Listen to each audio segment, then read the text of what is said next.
Ok, de vuelta, les había mencionado, iniciamos entonces lo que sería el capítulo 4.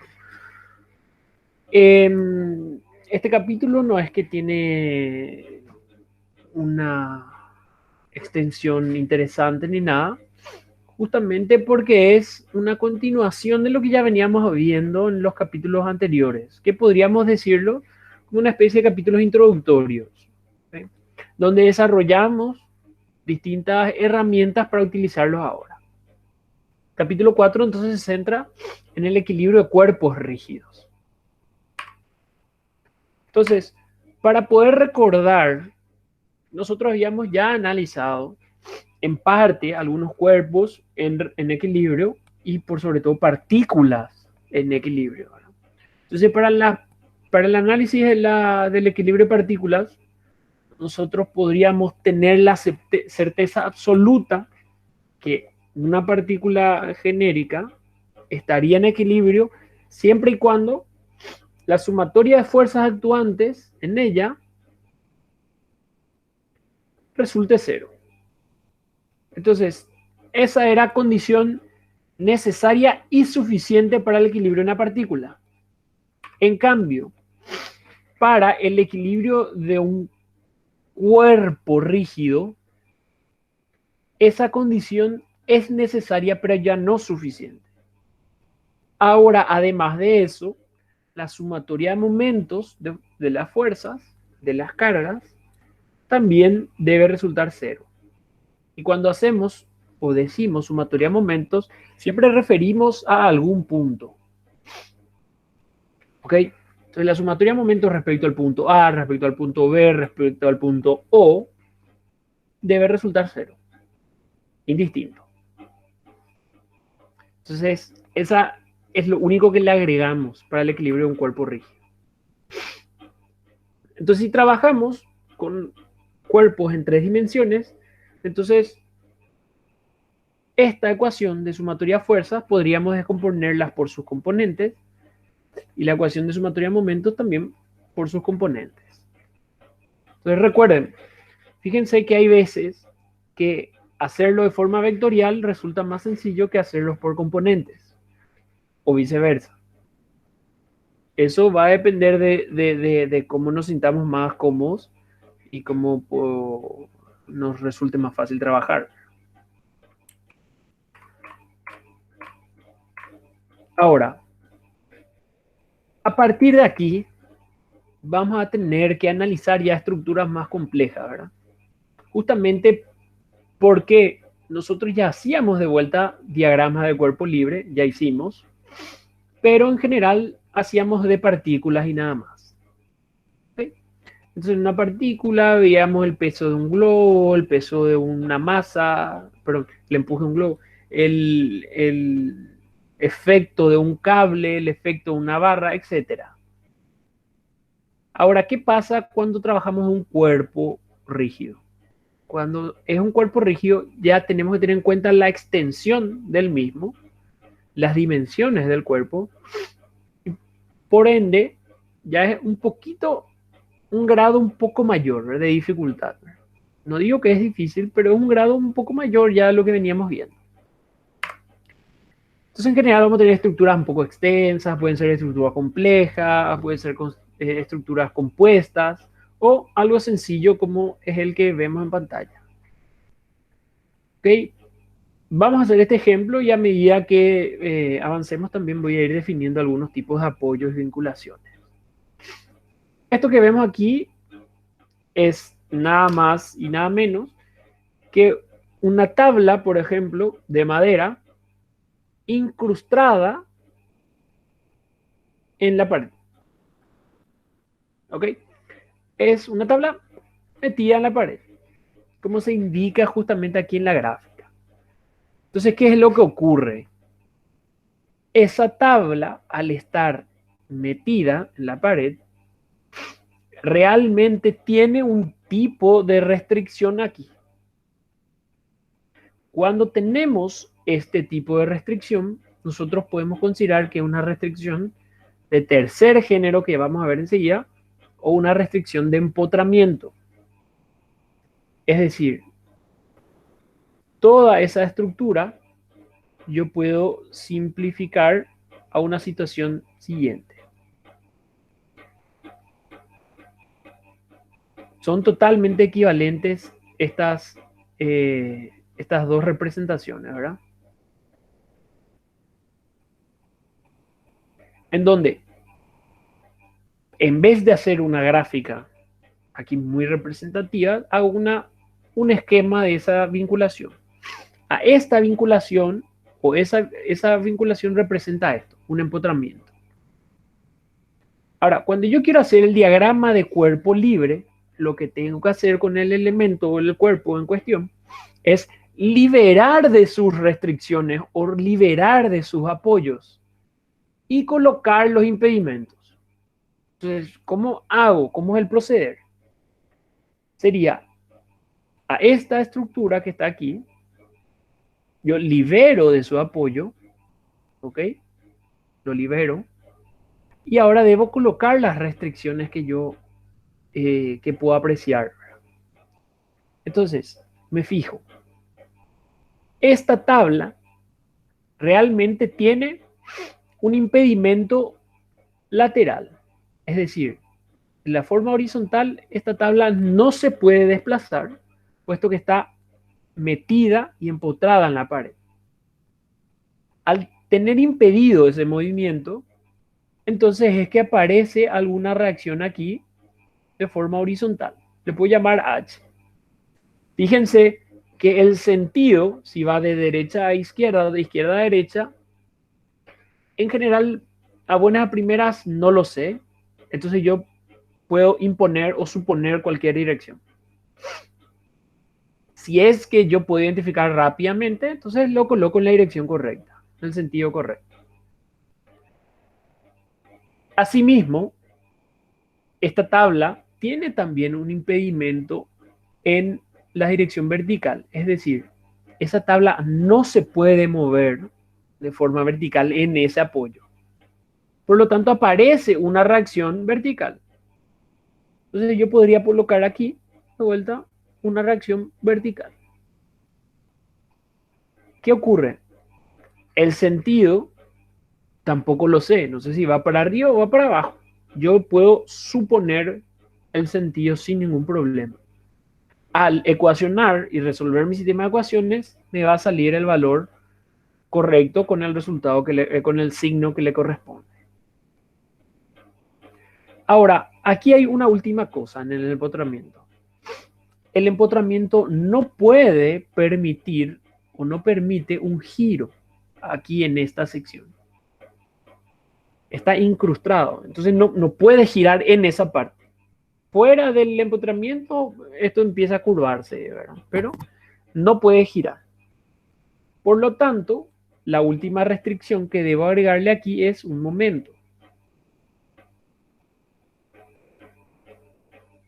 Entonces, una vez que yo identifique el tipo de vinculación o el apoyo, etcétera, coloque todas esas reacciones en la barra, en el cuerpo, en el elemento, ahí yo puedo decir, esto es el diagrama cuerpo libre de esa barra, o de esa tabla, o de esa viga. ¿Ok? Una vez que yo haga el diagrama cuerpo libre de forma correcta o completa, ahí yo procedo al análisis del equilibrio. ¿Ok? Entonces, ¿cómo yo haría? Me doy cuenta que estoy trabajando con una estructura plana, es decir, con cargas coplanares. Significa que yo puedo establecer tres ecuaciones. Sumatoria de fuerza en X, sumatoria de fuerza en Y, sumatoria de momento respecto a algún punto. Entonces, para establecer el equilibrio, entonces nada más me queda resolver esas ecuaciones. Supongamos empiezo con sumatoria de fuerza en X. Ok, me doy cuenta que la única fuerza que aparece en el eje horizontal o con la dirección horizontal es H. Por lo tanto, H resulta igual a 0. No hay secreto. Siguiente, sumatoria de fuerza en igual a 0. Estos son para el equilibrio, ¿eh? Voy a poner un recuadro para que se diferencie. Me doy cuenta que tengo la vertical B para arriba, por lo tanto le puedo considerar positivo, mientras que las demás cargas son todas verticales para abajo. Tengo la carga de 800, tengo la carga de 400 y tengo la carga de 200. De aquí entonces yo debería poder calcular el valor de la vertical. Fíjense que aquí me sale que la vertical es igual a 1400 newtons. ¿Qué significa B igual a 1400 positivo? Significa que la suposición de la reacción para arriba es correcta. Si por alguna cuestión de la vida aquí me salía B igual a menos 1400, lo único que iba a significar eso es que esta carga, esta reacción vertical debería estar para abajo y nada más. No significa que hice mal, significa que la suposición era al revés y nada más. Y por último, entonces me quedaría sumatoria de momentos de fuerzas respecto a algún punto igual a 0. Aquí fíjense que yo puedo tomar el momento respecto a cualquier punto que yo quiera. En este caso, yo optaría por hacer momento respecto a este punto A. Entonces aquí le haría sumatoria de momento de fuerza en A. ¿Y qué ocurre? Al hacer la sumatoria de momentos aquí, yo no tengo en cuenta todas las fuerzas que pasan por ese punto. Es decir, el momento que genera H es nulo, el momento que genera B es nulo, entonces me quedan las cargas. Recordemos aquí que los momentos que tenían dirección o tenían sentido horario, nosotros considerábamos negativos, los antihorarios son los positivos. Aquí me doy cuenta que la carga de 800, la carga de 400 y la carga de 200 generan momento negativo, es decir, horario. Por lo tanto sería menos 800 por la distancia, me fijo aquí la cota, 1,5.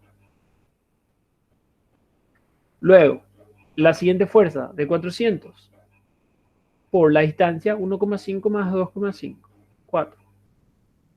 Menos el 200 por la distancia total, que sería 6. ¿Ok? Fíjense que aquí lo que no tenemos que hacer es olvidarnos de esta reacción. Aparece un valor de m. Entonces en mi ecuación debe aparecer ese valor de m. Entonces, ¿cómo coloco? Tengo que sumar el efecto de m. Pero fíjense que yo supuse m en sentido horario. El sentido horario dijimos que era negativo, entonces es menos m. Y ahí resulta igual a 0. De aquí, lo que debo calcular o lo que quiero calcular es el valor de la reacción m. Sale igual a 800 por 1,5 es 1200, 400 por 4 es 1600, 200 por 6 es 1200. Esa suma 1200 más 1200, 1400 más 1600, 4000. 4000 newton por metro. Ahora, ¿qué signo me sale m? Fíjense que m pasaría del otro lado con el signo positivo, entonces quedaría aquí todos los valores negativos. Entonces me sale m negativo. ¿Qué significa este resultado? M igual a menos 4000. Esto no significa que el momento m es negativo. Esto significa que el momento m es del sentido opuesto al que yo supuse. Es decir, si yo quisiese graficar de forma correcta, realmente m iba a tener este sentido.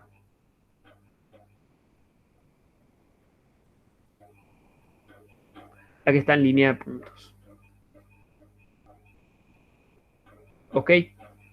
Aquí, por ejemplo, hay un tema donde quizás ya sea por un TOC o por cuestiones de que todo el mundo quiere que esté bien de entrada, la gente vea, me salió opuesto. Y lo que hace es borrar la M que ustedes supusieron y colocar en la posición correcta, ¿verdad? Eso yo no recomendaría hacer, porque si hacen eso, al cambiar aquí, fíjense que M queda en sentido antihorario, entonces mi ecuación también debería cambiar. Entonces es como que no solamente en el gráfico debo cambiar, sino que en todas las ecuaciones en donde influya M. Personalmente yo les diría ya mantener la suposición inicial. Ahora, hubiese sido bueno que de entrada hubiésemos visto a M como que va a ser opuesto a estas cargas. Entonces de entrada llegamos a intuir la posición, la dirección original, la dirección correcta. Pero no hagan eso de cambiar y no ajustar las ecuaciones. Entonces, las veces que ustedes quieran usar M, utilizarían M igual a menos 4000 con este o esta dirección. Otra forma de indicar para no tener el signo ahí es indicando el valor del momento y acá diciendo que el sentido es antihorario. ¿Ok? Entonces ahí ustedes ya saben, M realmente es antihorario. Por eso me salió el signo negativo. ¿Ok? Entonces básicamente es eso. Básicamente eso queremos lograr para los distintos tipos de estructuras. Evidentemente tendríamos estructuras con distintas condiciones de apoyo, distintas cargas, estructuras un poquito más complejas, para que sería bueno que aprendamos a analizarla. Pero fíjense que para poder hacer eso, realmente necesitamos al menos tener una idea de los tipos de vinculaciones, conexiones o apoyos con los que nos vamos a topar. Con tener idea me refiero a entender qué impide una reacción o qué impide o qué efecto genera sobre la estructura. Entonces, si ustedes van al libro, en una parte, no recuerdo la página, del capítulo 4, hay una tabla bastante extensa y completa. ¿Ok? En donde pueden ver distintos tipos de vinculaciones y cuáles son los efectos que generan en la estructura. Aquí hay algunos. Aquí coloqué la mayoría, los más comunes, por así decirlo. Pero hay bastantes. ¿Ok? Entonces les recomendaría que vuelvan a revisar porque aquí me iría un poquito más rápido. Entonces, vamos a ver el tipo de apoyo o conexión, qué sería la reacción o cómo actuaría el efecto sobre la estructura y la cantidad de incógnitas. Eso es lo que nos interesa de todos los tipos de apoyo o conexiones. Lo primero, tenemos esto. En general, le llamamos apoyos o vinculaciones de primer género.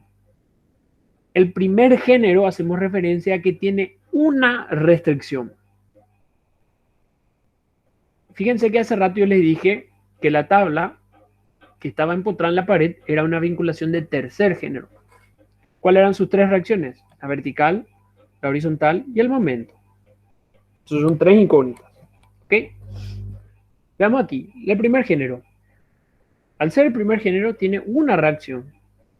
Y pueden presentarse en distintas formas. ¿Ok? Puede presentarse en distintas formas. Desde desde un apoyo sobre una superficie lisa. Cuando dice superficie lisa, no se considera... ok. Esta página 149 dice. Gracias. Cuando dice superficie lisa, nosotros tenemos que entender que no se considera el rozamiento. Es decir, que yo coloco y esto se puede desplazar de forma horizontal sin ningún problema. Después están estos que son bastante comunes, ¿verdad? Este apoyo en rodillo, que es de la siguiente forma. Tiene una vinculación, pero esa vinculación está como aquí indicado sobre rueditas, ¿verdad? Eso puede ser así hasta en la realidad, apoyado sobre rueditas. Por ejemplo, puede ser la pata de una silla de oficina, ¿ok? Hasta puede ser el apoyo de una viga de un puente. Evidentemente, el apoyo de una viga de un puente no tiene rueditas, sino que tiene un sistema de cilindros que permite el desplazamiento horizontal, ¿verdad? Lastimosamente no tengo fotos ahora mismo para mostrarlos, pero podría buscarlas para más adelante. Entonces, en realidad son así, y estos esquemas reflejan lo que en verdad se utiliza, ¿verdad? Podrían ser así en rodillos con un eje, en donde tiene la articulación está unida a una ruedita que tiene un eje de desplazamiento horizontal. Entonces, lo que me doy cuenta es que todos estos permiten desplazamientos horizontales, pero ninguno permite el desplazamiento vertical. Entonces, la reacción es nada más que una reacción vertical. Es decir, aquí la reacción sería así, aquí la reacción sería así, aquí la reacción sería así, y aquí la reacción sería así. Quiere decir que la reacción, en este caso, por ejemplo, sería vertical, con la línea de acción conocida, porque justamente ya sabemos que se trata de una acción vertical. Número de incógnitas, tan solo el valor de R. No son los únicos tipos de apoyos o conexiones del primer género. Nosotros ya habíamos visto, por ejemplo, el efecto de los cables. Los cables podemos tomarlos como especies de conexión. Por ejemplo, un cable unido a un extremo y, qué sé yo, puede estar unido a una pared, colgado de una superficie, unido a otra estructura, etc. ¿Qué pasaba con el cable? Tenía la particularidad que la fuerza o la tensión del cable tenía la misma línea de acción que justamente el eje del cable. Entonces, la línea de acción resulta conocida. Entonces, tan solo la incógnita es el valor de la resultante. Eso sea así como para cables o para elementos rígidos, como por ejemplo podrían ser barras, ¿ok? Pero barras cortas o barras que solamente tengan esa función de unir. Siguen siendo una incógnita. Por ejemplo, vemos esto, ¿verdad? Aquí vemos un collarín. El nombre en sí no es tan difícil de interpretar. Se trata de un cilindro que envuelve un eje. De ahí sale el nombre collarín. El cilindro le envuelve al eje, por lo tanto es como si fuese un collar. Rodea lo que sería el cuello, que es un eje. Nada más. Esto, fíjense, que permite un desplazamiento en la dirección del eje, pero el desplazamiento perpendicular está restringido. Entonces la reacción sería meramente en esa dirección. Meramente en esa dirección. Lo mismo ocurre con el pasador. El pasador es exactamente el mismo efecto que un collarín, pero de forma inversa.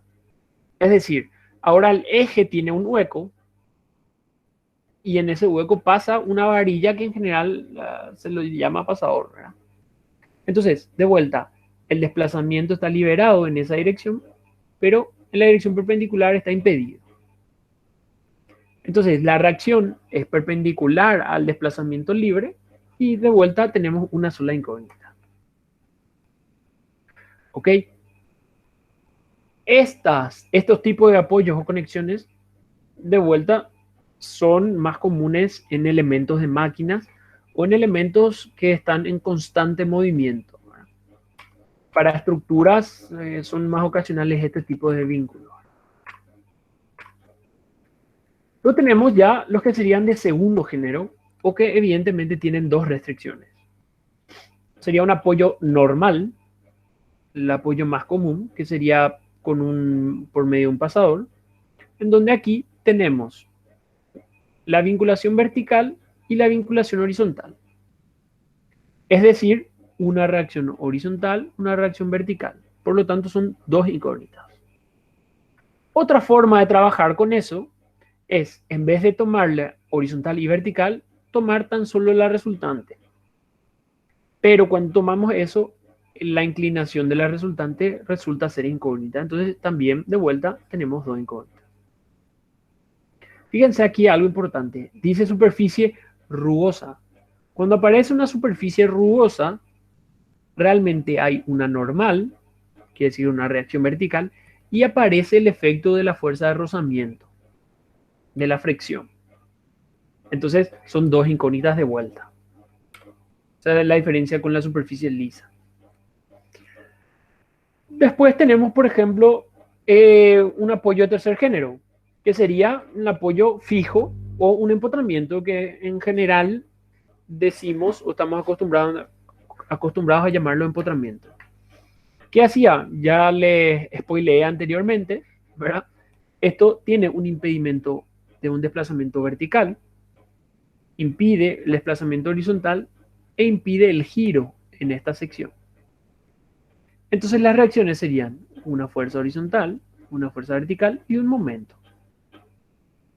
De vuelta, en vez de la fuerza horizontal y vertical, yo puedo trabajar con la resultante, la inclinación y el momento. De cualquier forma, voy a tener tres incógnitas. Ok, entonces podríamos ver en extenso más posibilidades y van a darse cuenta que realmente hay distintos tipos y cada uno tiene una particularidad de uso, ¿verdad? Entonces, sería bueno que ustedes le puedan al menos echar una mirada, ¿verdad? Ahora ya saben inclusive en qué página está. Vamos a continuar, ¿verdad? El equilibrio de un cuerpo en dos dimensiones, ¿verdad? Yo tranquilamente puedo escribir estas tres ecuaciones, que sería lo normal.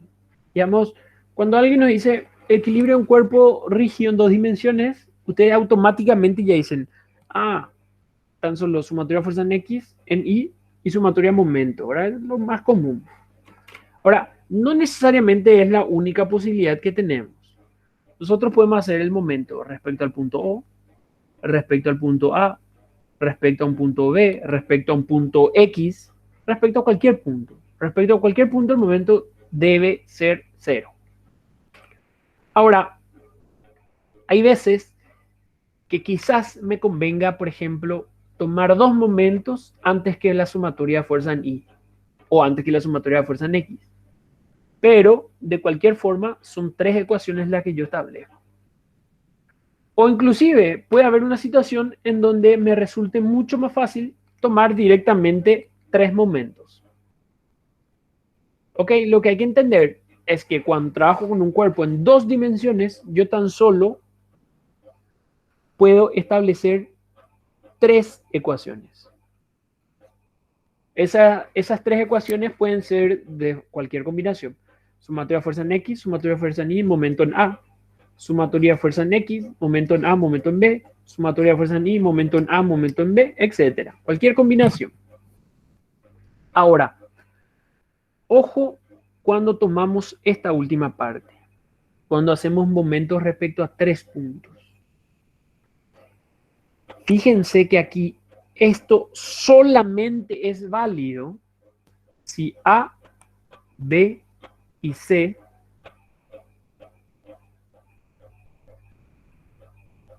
no son colineales.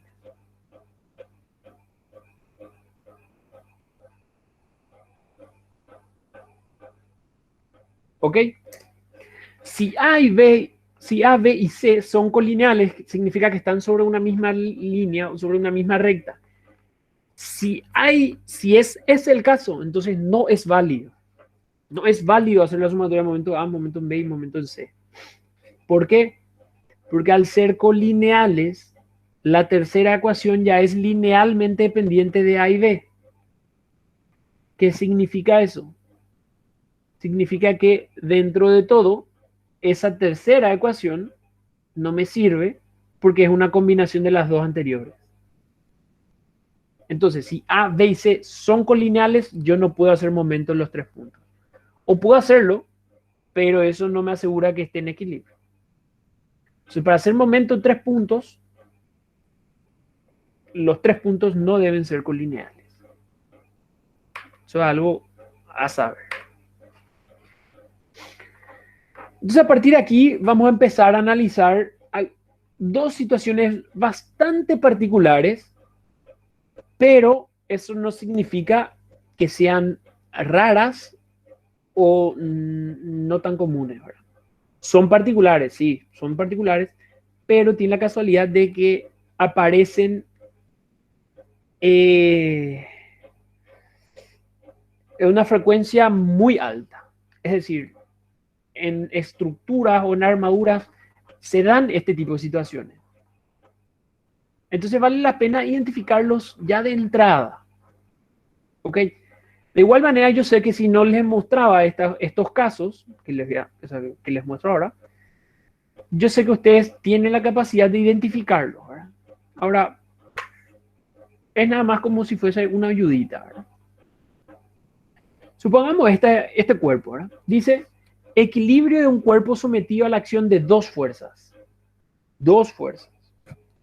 Y tengo ahí un elemento.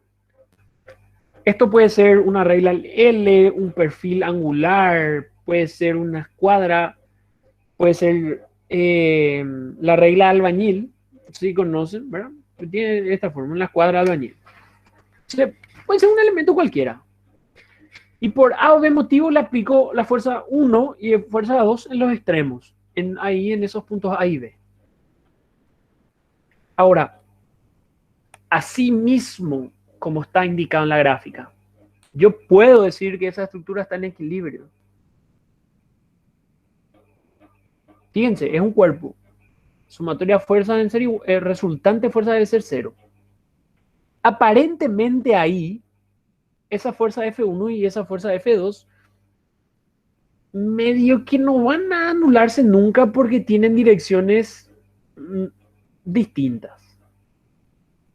Entonces como que algo no cuadra ahí si es que eso está en equilibrio. ¿Qué debe darse para que esté en equilibrio? Sumatoria de fuerza 0 o sumatoria de momento 0. Entonces vamos a hacer lo siguiente. Vamos a hacer la sumatoria de fuerza de momento, sumatoria de momento de fuerzas respecto al punto A. Eso realmente debe dar 0. ¿Verdad? Imaginémonos el momento entonces que genera la fuerza F2. Esta es su línea de acción. El momento que genera la fuerza F2 respecto al punto A sería esta distancia 2 por la fuerza 2. Entonces, sumatoria. Un momento.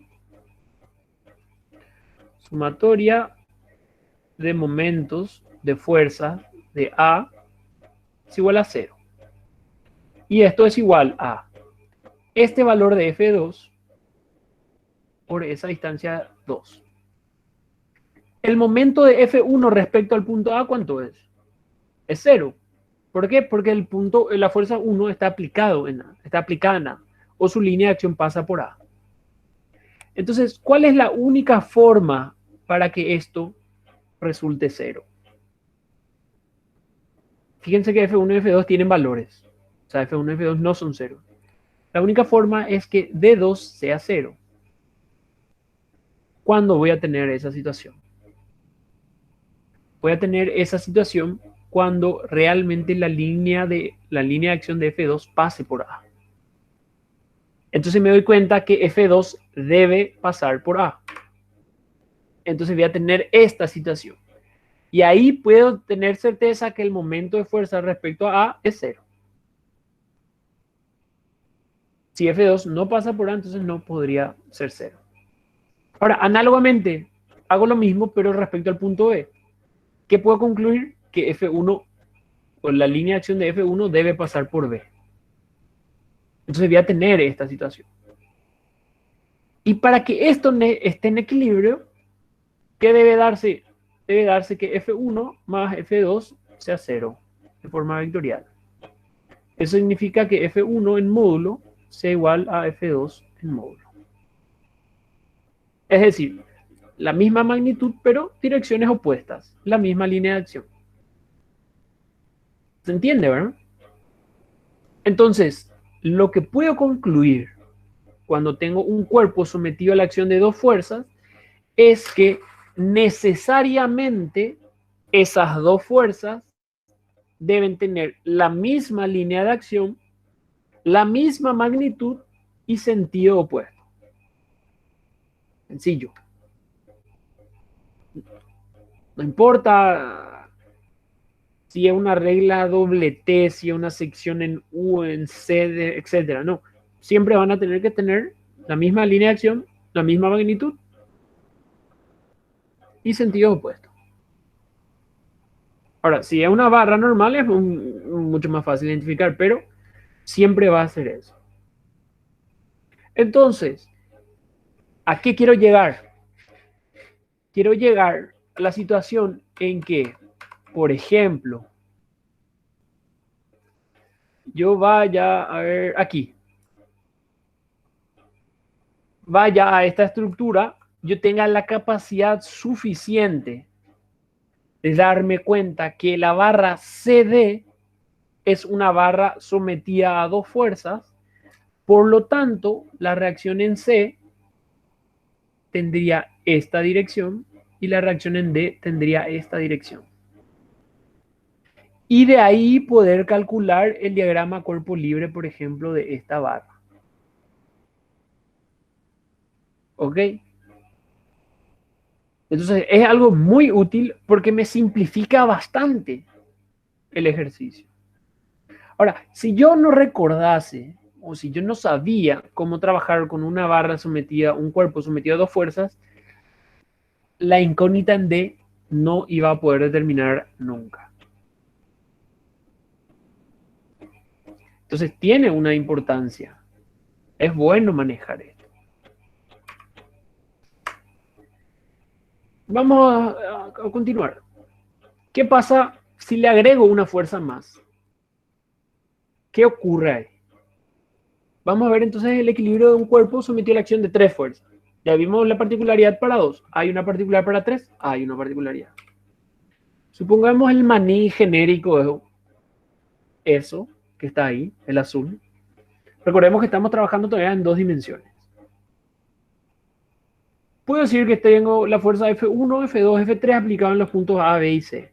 Todos de forma genérica en cualquiera de las posiciones. ¿Qué pasa si yo trazo la línea de acción, por ejemplo, voy a hacer en amarillo, en rojo? Trazo, por ejemplo, la línea de acción de la fuerza 2 y trazo la línea de acción de la fuerza 1. Me doy cuenta que se intersectan en un punto. Me puedo llamar D a ese punto. ¿Qué pasa si yo entonces digo, voy a calcular el momento de fuerza respecto al punto D? Entonces, voy a calcular el momento de fuerzas respecto al punto D. Y para que esté en equilibrio necesariamente debe ser cero. ¿Qué pasa con el momento de fuerza, el momento de la fuerza F1 y el momento de la fuerza F2? El efecto de F1 y F2, o sea, los efectos son nulos. ¿Por qué? Porque la línea de acción de F1 pasa por D, la línea de acción de F2 pasa por D. Entonces tan solo quedaría algún valor de F3 que tiene un valor por la distancia 3.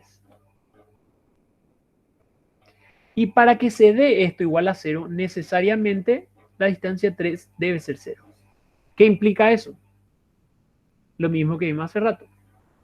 Implica que la línea de acción de esta fuerza pase por este punto.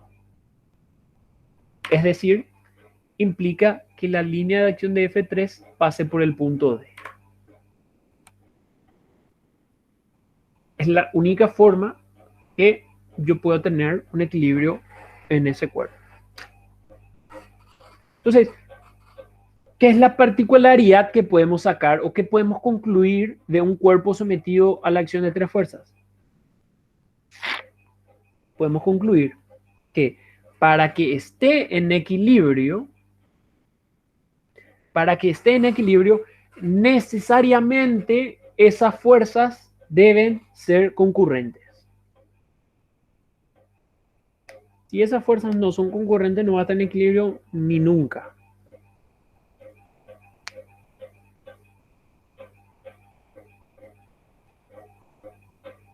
¿Ok? Entonces también es válido. Y eventualmente voy a poder identificar elementos en donde actúan tres fuerzas. Pueden ser reacciones o fuerzas como cargas. Y de ahí yo podría sacar, por ejemplo, la dirección. Imaginemos esta situación. Yo conozco F1 y F2 con sus magnitudes y direcciones. Supongamos que conozco nomás el valor de F3, pero no su línea de acción. De esta idea, yo ya sé que debe pasar por D, por lo tanto ya conocería la línea de acción. Esto ya me es un dato, me aporta un dato. Es muy importante recordar esto, porque eventualmente nos va a facilitar el desarrollo de algún ejercicio o de alguna parte de una estructura. En general, de alguna partecita. ¿Vale la pena seguir analizando la particularidad cuatro fuerzas y demás? Ya no. Realmente ahí ya son situaciones bastante genéricas que ya no vale la pena estudiarlas por separado. Ahora veamos qué pasa cuando trabajamos en tres dimensiones. ¿Ok? Me gustaría que esta parte sí la vean ustedes en el libro, ¿verdad? Yo voy a ir explicando nada más, un poco más rápido, ¿verdad? Porque es muy similar. Aquí, por ejemplo, vemos estas vinculaciones que evidentemente tienen una restricción, por lo tanto, la cantidad de incógnitas aquí sería 1. Sería esta valor de esta F o esta R o esta F o la fuerza del cable.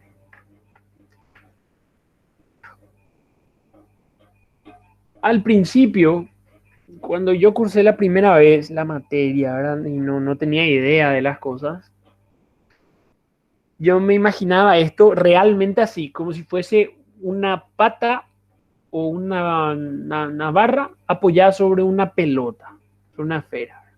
Y decía, no, pero esto es algo que no tiene sentido. ¿Quién apoya una estructura sobre una pelota o sobre una esfera, verdad? Pero en la realidad es así, o sea, se da esto en la realidad. Evidentemente esto está graficado de una forma un poco más idealizada, eso sí. Pero esta situación se da, se apoya. Un ejemplo muy común es el apoyo, por ejemplo, de una viga de un puente. La viga de un puente, en uno de sus apoyos, está vinculado a través, o está apoyado arriba de cilindros. Entonces, son cilindros así uno al lado del otro, que lo que permiten es que esa viga del puente se pueda mover tranquilamente de forma horizontal.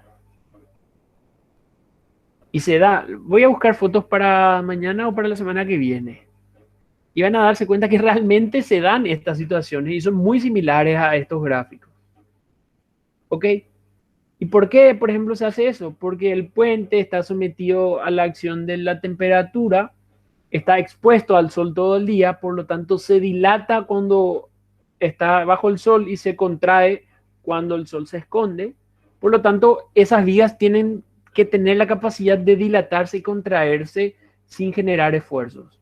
Entonces, por eso que se permiten esos apoyos que permiten ese desplazamiento. Por eso que nosotros ahora debemos entender bien los distintos tipos de vinculaciones para cuando lleguemos a materias mucho más avanzadas, ya que eso no sea un impedimento. ¿Verdad? Estos son los rodillos, ¿verdad? Evidentemente aquí el movimiento está permitido en la dirección X, pero en las otras no. Por lo tanto, las reacciones serían 2.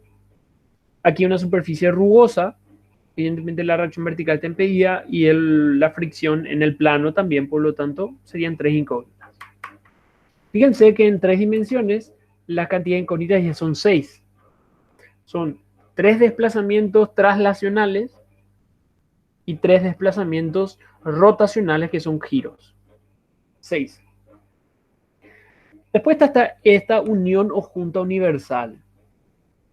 De vuelta, este tipo de uniones se da más en máquinas o elementos de máquinas.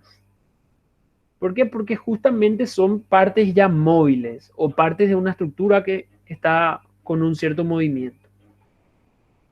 En general, estos se utilizan cuando yo quiero transferir un giro o quiero transformar un giro de un eje a otro eje. ¿Ok? Son más para maquinarias y demás que para estructuras en general. Pero hay que analizarlos eventualmente. Por último, tenemos el empotramiento. El empotramiento restringe todo. Los distintos desplazamientos y los distintos giros. Entonces son 6 incógnitas. ¿Ok? Eventualmente les pido, revisen la tabla que da el libro. La tabla da con unos gráficos un poco más actualizados y creo que tiene un listado un poco más extenso. Entonces ahí explica tipo apoyo, cómo se lo llama, cómo sería la reacción y cómo serían la cantidad de incógnitas. ¿Ok? Aquí serían bisagras nada más. Fíjense que aquí está permitido el desplazamiento en X y la rotación alrededor del eje X, pero lo demás no. Esto sería una bisagra, una puerta común, o sea, que permite el giro nada más. Y así sucesivamente, ¿verdad? Hay distintos tipos de apoyos. Entonces veamos el equilibrio para un cuerpo en 3 dimensiones. Fíjense que para el equilibrio de un cuerpo en 3 dimensiones nada más debe darse sumatoria de fuerzas igual a 0, es decir, la resultante debe ser 0 y sumatoria de momento debe ser 0. ¿Qué ocurre? Yo puedo escribir de esta forma sería la forma vectorial, o puedo escribirlo de esta forma que sería por componentes. Recuerden que el libro, cuando escribe en negrita, hacía referencia a un vector. Esta es la forma vectorial. Y esto sería la forma por componentes. Ambos resultan ser lo mismo, ¿verdad? Es resolver esto de forma por componente. Resolver esto de forma por componente. No hay secreto, se le agrega una dimensión más y ya está. ¿Ok? Salvo que aquí tengo 1, 2, 3, 4, 5, 6 ecuaciones. O sea, puedo trabajar hasta con 6 incógnitas. Mientras que en un cuerpo en 2 dimensiones puedo trabajar hasta con 3 incógnitas. Es decir, 3 ecuaciones.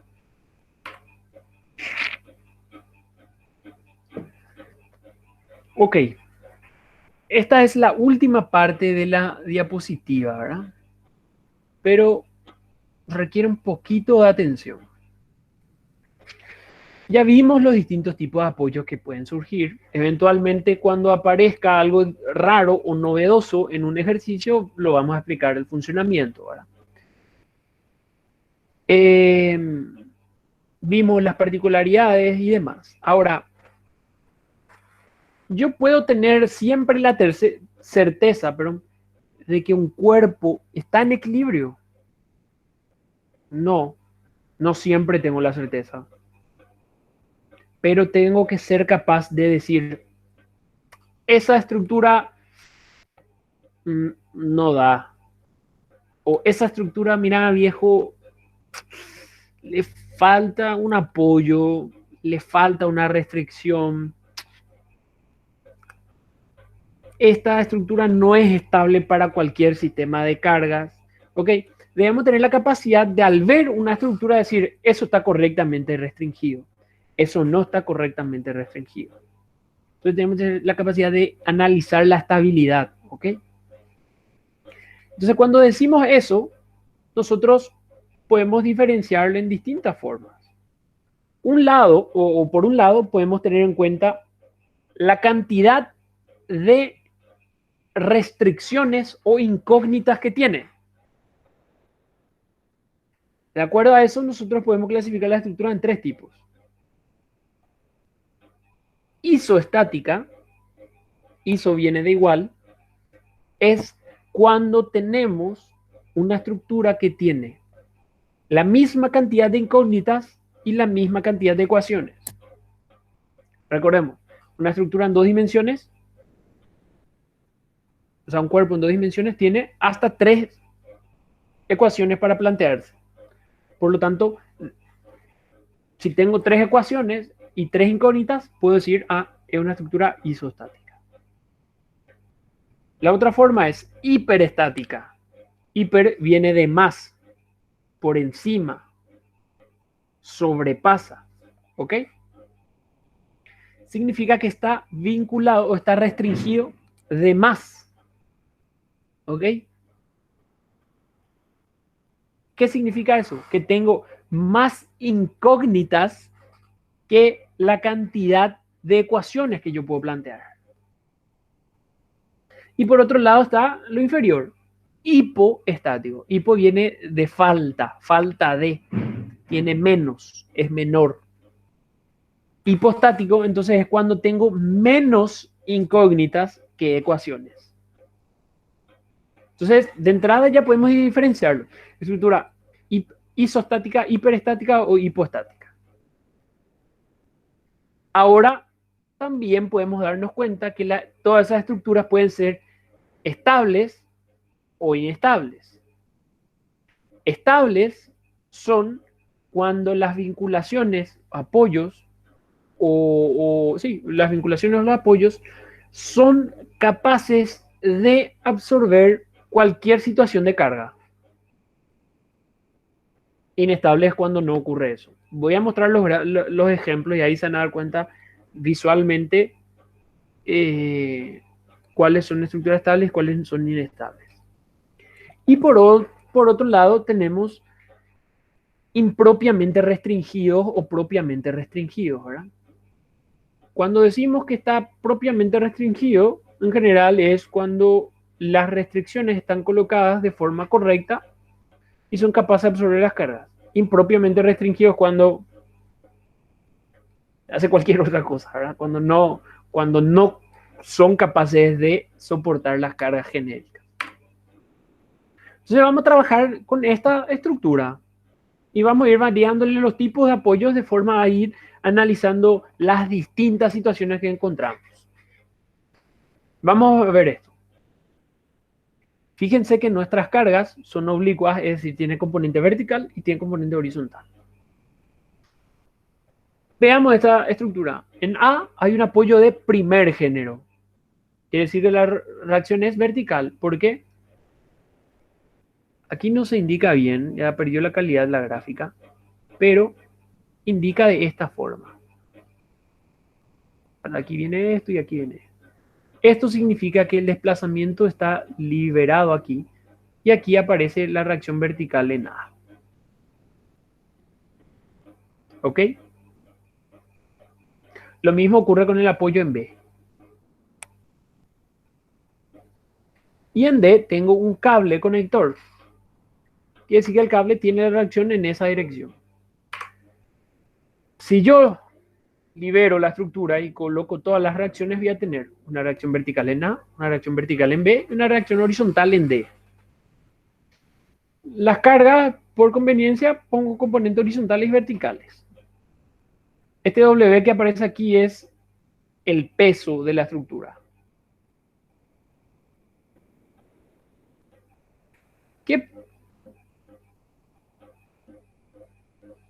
¿Qué puedo darme cuenta? Puedo darme cuenta que aquí tengo una incógnita, dos incógnitas, tres incógnitas. Entonces, algo que yo ya me debo acostumbrar a partir de ahora en adelante es saber la cantidad de incógnitas y cantidad de ecuaciones que yo dispongo para todas las estructuras que yo voy a analizar. Al principio van a ser estructuras simples de una barra y luego van a ser armaduras compuestas en varias barras. pero ya me tengo que acostumbrar a eso.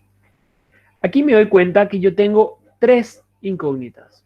Yo enumeré, tranquilamente ustedes pueden enumerarlo, ¿ok? Y a la par tengo 3 ecuaciones. Sumatoria de fuerza en X, sumatoria de fuerza en Y, sumatoria de momento en algún punto. ¿Qué implica esto? Implica que la estructura sea una estructura isoestática.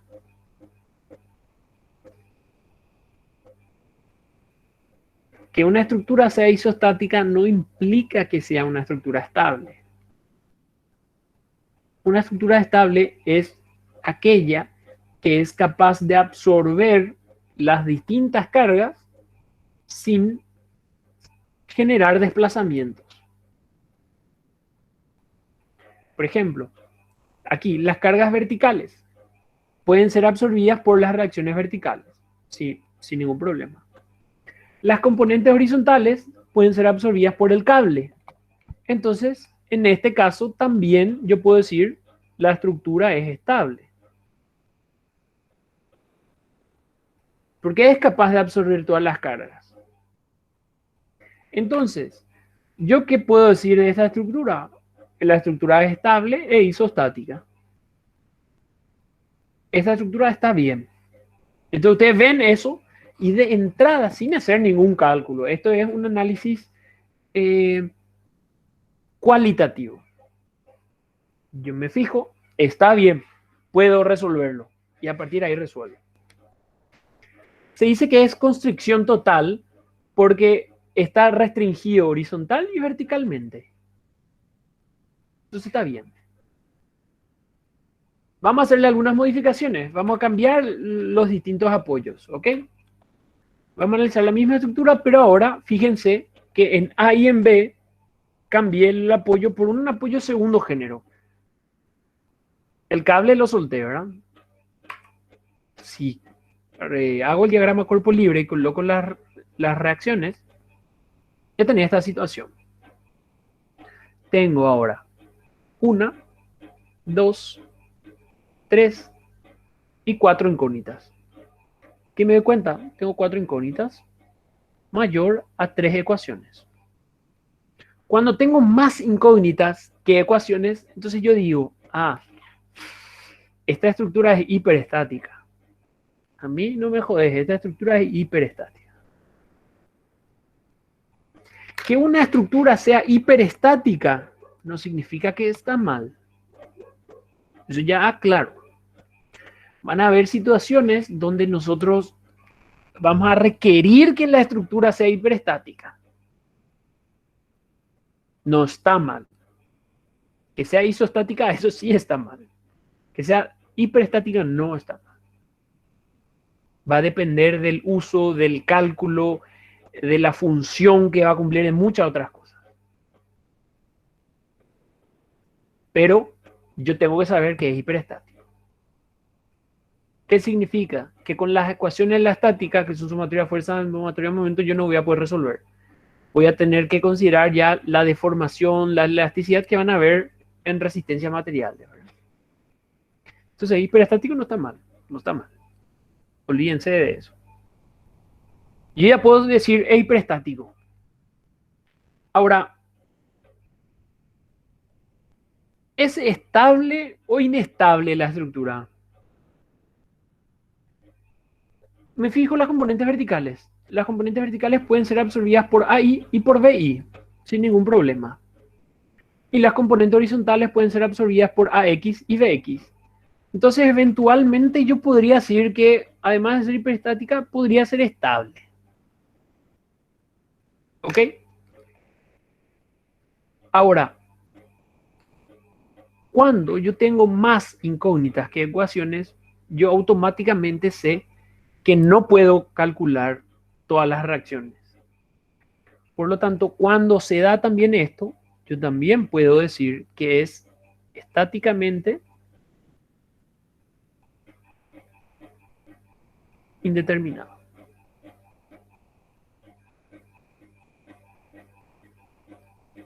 ¿Por qué? Porque las ecuaciones las estáticas no son suficientes para resolver estas 4 incógnitas. Debo agregar una ecuación más. otra forma, ¿cómo me puedo dar cuenta si es estáticamente indeterminado? Vamos a hacer. Supongamos que hago el momento respecto al punto A. Anulo todas las componentes que pasan por A. Es decir, AX, AI y BX. Evidentemente PI también, pero me estoy refiriendo a las incógnitas. Entonces ahí con las cargas externas yo voy a poder lograr determinar el valor correcto de BI. Lo mismo, hago el momento respecto a B. Voy a poder lograr determinar el valor correcto de AI sin ningún mayor inconveniente. Ahora me queda una ecuación más, que sería, por ejemplo, sumatoria fuerza en X. ¿Y ahí qué ocurre? Voy a tener estas dos incógnitas. Entonces yo no voy a poder lograr determinar el valor preciso de AX o el valor preciso de BX. Tan solamente voy a saber la suma de ellos. Por eso que es indeterminado. No puedo calcular completamente. Entonces, en conclusión, yo puedo decir que la estructura es estable. Sí es estable porque yo puedo llegar a absorber todas las cargas. Es hiperestática, lo vimos. Y ahí le puedo aclarar para tener un panorama más completo y decir, es estáticamente indeterminada.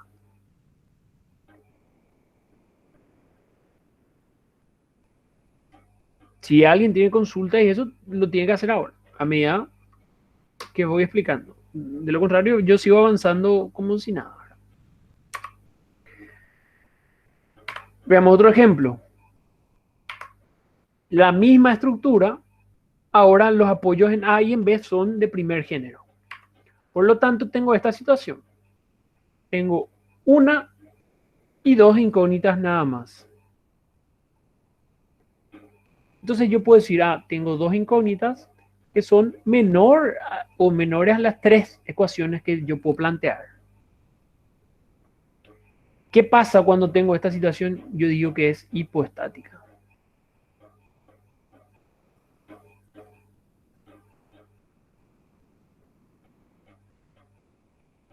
¿Ok? Hipoestática. ¿Esa estructura es estable o inestable? Perdón, me adelante. Fíjense que si yo hago un momento en A, puedo terminar el valor de BI. Hago un momento en B, puedo terminar el valor de AI. Ahora, ¿hay algún personaje que sea capaz de absorber cargas horizontales? No. Entonces yo puedo decir que la estructura es inestable. Entonces, ¿qué conclusión yo puedo llegar de esta estructura? Yo puedo decir directamente que la estructura es inestable, porque si es inestable ya no está en equilibrio y a mí ya no me sirve. Y puedo aclarar ahí que es hipostática además.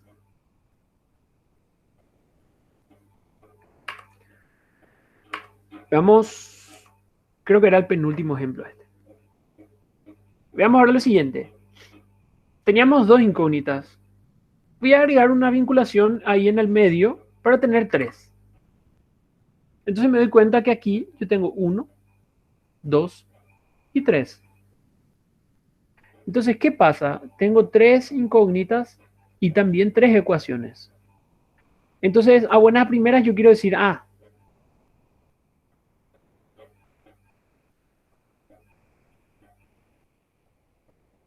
es una estructura isoestática. Y en general tenemos la mala costumbre de decir que cuando una estructura es isostática está bien. Eso es una mala costumbre que tenemos y admito, ¿verdad? Yo también decía al principio, pensaba lo mismo, es isostático, eso está bien. Y no es así. Que sea isostático, ponele que puede ser bueno o no. Pero ahora hay que ver si está correctamente definido o no. Entonces, si es isostático no implica que sea inestable, que sea estable. ¿Qué más puedo hacer aquí?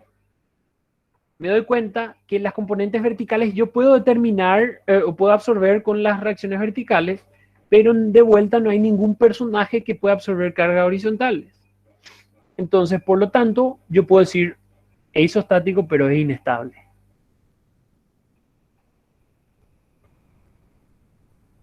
Y por último, ¿qué más puedo decir de este caso en particular? Yo puedo lograr determinar A, B y E.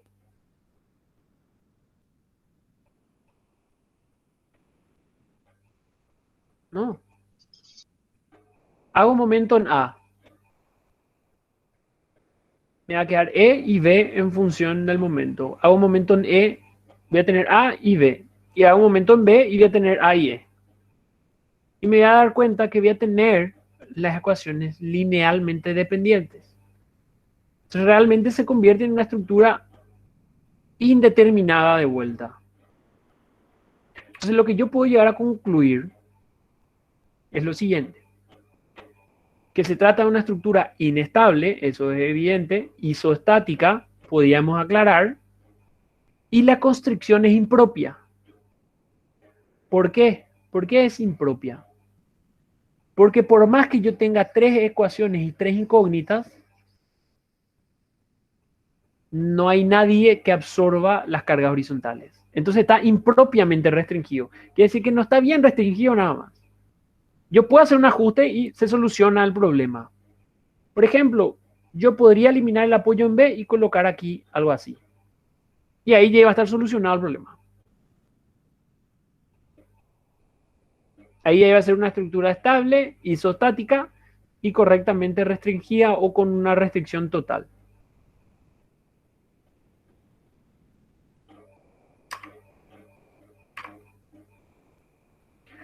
Fíjense que de aquí podemos concluir algo muy interesante. Siempre y cuando las reacciones sean paralelas, por ejemplo, tenga así tenga tres restricciones y sean paralelas, esa estructura va a ser inestable. Siempre que tenga eso. Y la constricción va a ser impropia. ¿Cómo, profe? ¿Podrías repetir? Siempre que las restricciones sean paralelas entre sí, yo voy a saber que esa estructura tiene una constricción o una restricción impropia. No importa si las reacciones son verticales, son horizontales o son oblicuas. ¿Ok? Va a estar impropiamente restringido mientras que las reacciones sean paralelas. Entonces, algo que tenemos que saber es que si todas las reacciones son paralelas, eso no va a funcionar. Entonces, de entrada, yo al ver esto, ya tenía que saber que estas reacciones eran de entradas paralelas, todas eran verticales. Entonces yo solucionaba el problema eliminando alguna de ellas y, por ejemplo, colocar una que no sea paralela a ellas. Entonces, a simple inspección, con una inspección cualitativa, yo ya puedo saber de entrada si es que esa estructura podría llegar a funcionar o no. Nosotros necesitamos tener esa capacidad de tan solo al ver, darnos cuenta, esto funciona, no, esto realmente no va a funcionar. Para luego entrar al cálculo, ¿ok? Si de entrada no funciona, para qué yo calcularía? Creo que este es el último caso, así que tranquilos. Por ejemplo, esta situación. ¿Ok? Vamos a poner los apoyos. En A es un apoyo de segundo género, en B es un cable, en C es un cable. Por lo tanto, estas son las incógnitas. Me doy cuenta que tengo 1, 2, 3, 4 incógnitas. De vuelta, 4 incógnitas, mayor a 3 ecuaciones. Por lo tanto, es una estructura hiperestática. Eso ya de entrada lo sé.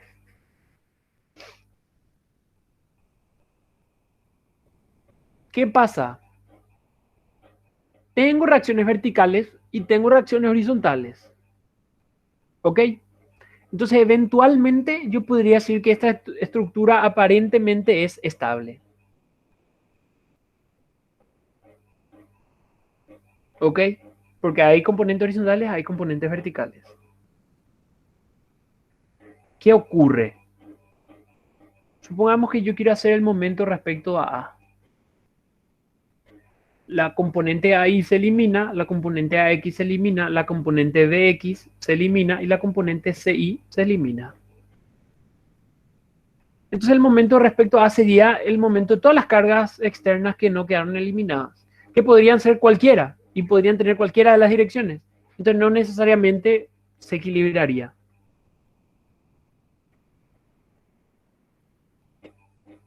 Entonces, esa estructura no es estable para una situación general de cargas. Porque supongamos que así con estos valores es estable. ¿Sí? Con este valor de QI, QX, SI, con todos estos valores de carga, ponele que al hacer el momento nada es cero. ¿Qué pasa si viene un viento o viene un personaje acá y se apoya en la estructura? Aquí va a imprimir una fuerza. Esta fuerza va a generar un momento respecto a y ¡pum!, rompe el equilibrio. Entonces, cuando ocurre esto, se dice que la estructura tiene una restricción impropia. O, más específico, se puede decir una inestabilidad geométrica. Fíjense, inicialmente aparentaba ser estable porque había fuerzas X y fuerzas Y que podían absorber esas cargas. Pero aquí les mostré que viene un personaje y rompe ese equilibrio. Entonces no es una estructura estable. Porque no es estable para una situación general de cargas. Entonces de entrada yo puedo decir estructura hiperestática, inestable, con constricción impropia o inestabilidad geométrica. ¿Cuándo decimos que es inestabilidad geométrica? Cuando las restricciones, las reacciones, significan eso, son concurrentes entre sí. Me fijo, C, B y A, todos pasan por el punto A. Entonces yo no puedo colocar las vinculaciones de forma que todas las reacciones sean concurrentes. ¿Cómo yo podría convertir esta estructura? Voy a esperar que usted me responda. A una estructura estable. Hiperestática todavía. Hiperestática todavía. ¿Qué cambio ustedes harían? ¿Qué ajuste harían ustedes? Para que la estructura sea...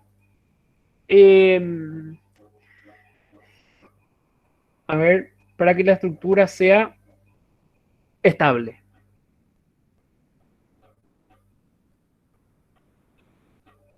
Miren que no hay una sola solución. Tener un apoyo en B, vertical. ¿Qué? Un apoyo en B vertical podría ser o en C paralelo a El X. compañero dice hacer, por ejemplo, esto y la compañera también, ¿verdad? Al hacer esto, ¿qué ocurre? Las reacciones ya no son concurrentes, entonces se vuelve una estructura estable. Es hiperestática nomás. Quiere decir que va a seguir siendo indeterminado. ¿Cómo yo convertiría esta estructura ahora en una estructura estable, isostática y estáticamente determinada? En D no puede haber. Un apoyo vertical en el medio. Isostática, ¿qué necesito tener? Misma cantidad de ¿Cuánto tengo ahora? 4. Entonces tengo que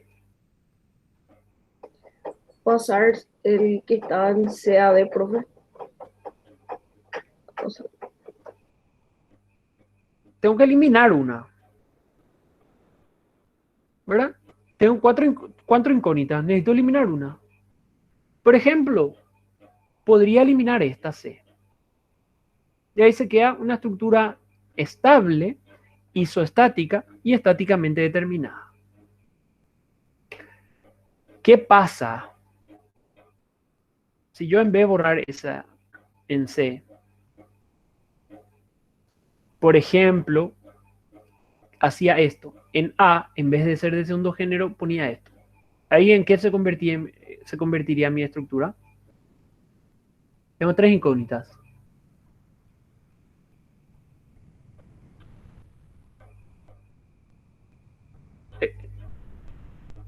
¿Cómo hiciste, Eh, profe? No entendí bien.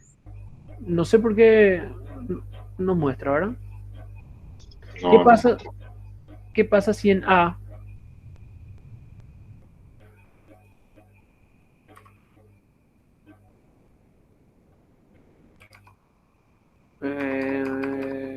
un momento.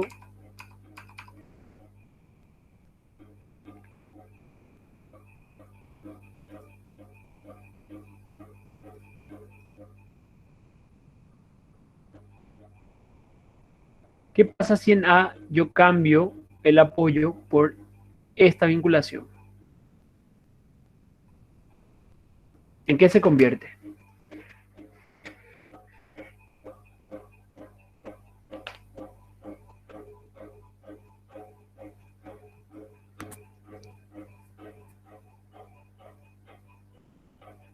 Lo primero que hay que hacer siempre es contar las incógnitas. ¿Cuántas incógnitas voy a tener así? 3. Entonces es una estructura Isostática. isostática. Perfecto. Una vez que sé si es isostática, hiperestática o hipostática, me fijo en la estabilidad. La estructura es estable para una situación general de cargas. ¿Sí? No. No. ¿Qué pasa si viene de vuelta el personaje de hace rato que nos destruyó la estructura y se apoya acá? Se va a ir esto, se va a ir indefinidamente. Entonces, esta es isostática, pero es inestable. ¿A qué se debe esa inestabilidad? Que está impropiamente restringido. Entonces, por más que ahí va a tener tres incógnitas, este ajuste yo no podía hacer. Una solución era eliminar el apoyo en C y en A dejar el mismo. La otra opción es en A eliminar esto y colocar, por ejemplo, un apoyo así. Ahí va a ser estable, isostático y estáticamente determinado. Se entiende que la disposición de los apoyos puede o beneficiar o lastimar o destruir a una estructura. No destruir, pero así perjudicar. La disposición de los apoyos. Porque es el mismo. Esa disposición del apoyo yo roté 90 grados y se volvía inestable. Puse de forma horizontal, se volvió estable. ¿Se entiende? Entonces nosotros tenemos que ser capaces. Yo sé que de repente esto ya es un poco nuevo, ¿verdad? Pero ya nosotros tenemos que tener la capacidad de ver una estructura y empezar a analizar y pensar, ¿será que eso es estable? ¿Será que eso hizo estático? ¿Será que es hiperestático? Etcétera. Entonces, en el libro, de vuelta, hacia el final, hay una serie de estructuras así. Y le va cambiando el apoyo y va cambiando algunas condiciones. Y ahí dice, esto es estático, hiperestático, hipostático, etc. Entonces, yo creo que eso podrían también repasarlo eventualmente. Porque es algo muy importante. ¿Ok? Entonces, en el caso que no haya consultas, quedan libres. En el caso que alguien quiera consultar algo, preguntar algo, puede hacerlo sin ningún problema.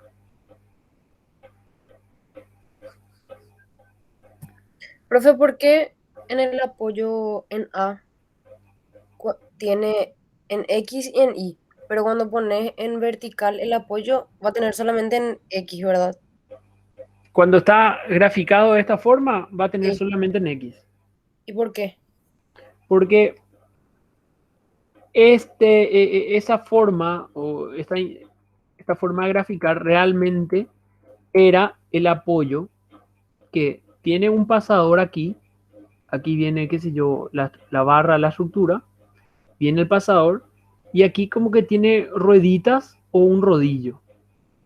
Entonces esto puede desplazarse tranquilamente de arriba para abajo. No hay restricción en esa dirección. Mientras que aquí hace tope con la pared. Entonces, por lo tanto, al colocarlo así, esto solamente tiene una restricción en esa dirección. ¿Ok? Lo que no quiero que generalicen es que cuando tengo esta estructura, este apoyo así,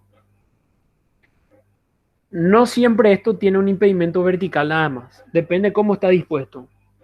Si la estructura está dispuesta o el apoyo está dispuesto de esta forma, entonces el impedimento es horizontal. ¿Ok? Tiene que fijarse. Los rodillos o las rueditas indican en qué dirección el desplazamiento es libre. Ya. ¿Ok? Gracias, profe. Sí. Dale.